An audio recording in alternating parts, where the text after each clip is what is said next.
كما صليت على إبراهيم وعلى آل إبراهيم إنك حميد مجيد. اللهم بارك على محمد وعلى آل محمد كما باركت على إبراهيم وعلى آل إبراهيم إنك حميد مجيد. الحمد لله.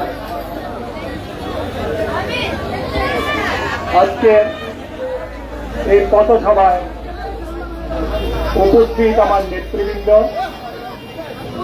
আমার ভাইয়েরা, আমার বোনেরা, আসসালামু আলাইকুম ওয়া রাহমাতুল্লাহি ওয়া বারাকাতুহু। হিন্দু ভাইদেরকে আমার শুভেচ্ছা।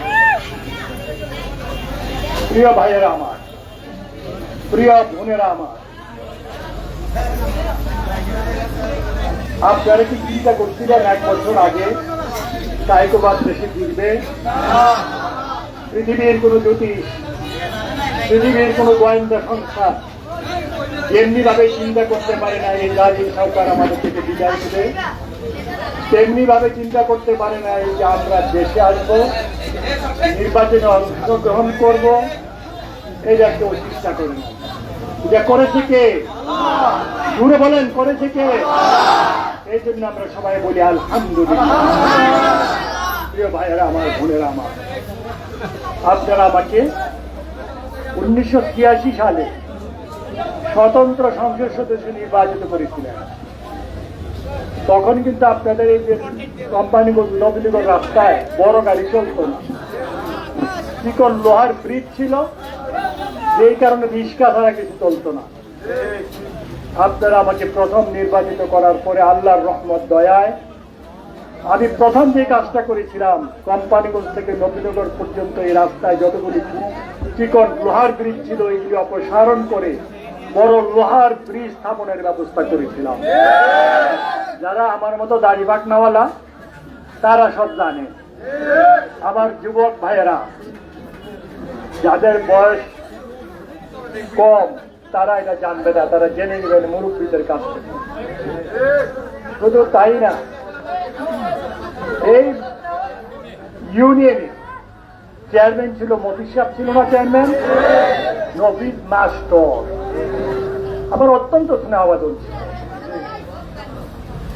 উনি চেয়ারম্যান থাকাকালীন সময়ে আপনাদের এলাকার অনেক রাস্তাঘাটের ব্যবস্থা আমি করে দিয়েছিলাম ওনার মাধ্যমে। এবং শুধু তাই নয়,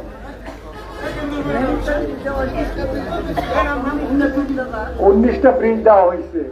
শুধু তাই না, আমি তো দিতাম না কেন, আমি তো কামলা। আপনারা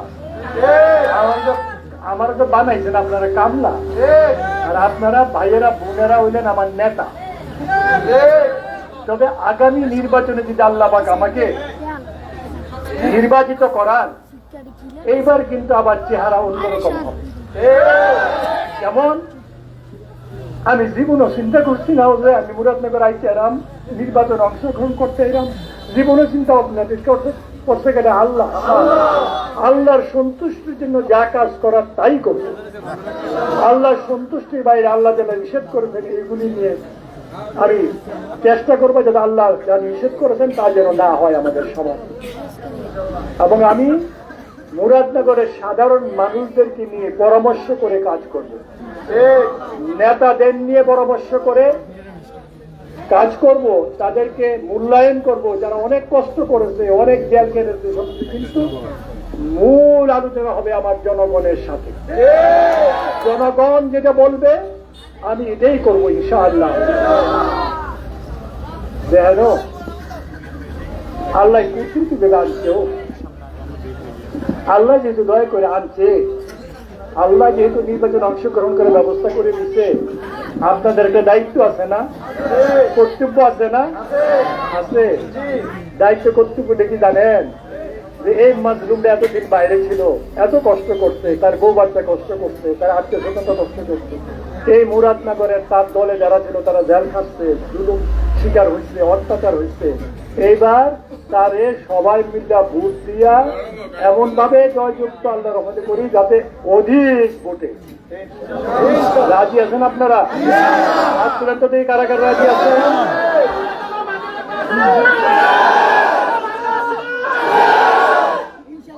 ভাইয়ারা,